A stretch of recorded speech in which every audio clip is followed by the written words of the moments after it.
हजुरलाई अङ्कल भन्नु कि हजुर भए के भनौँ भन्नु न मलाई अङ्कल कि हजुर भए मलाई जिजु बा भन्नु जिजु भए हजुरले कुन कलरको चड्डी बिट भएको छ बाफ्रे कुन कलरको मलाई याद छैन भन्नु न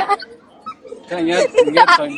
भन्नु न के भन्नु न मलाई याद छैन भन्नु न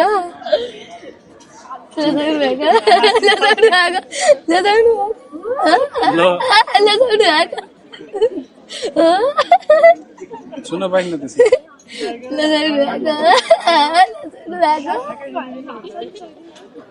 भन्नु न कुन कलरको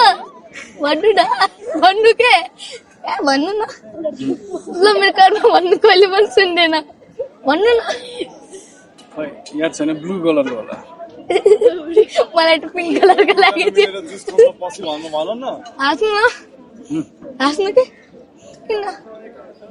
ब्रेकअप गरे आजको गर्लफ्रेन्डले आजको गर्लफ्रेन्डहरू त ब्रेकअप गरेर किन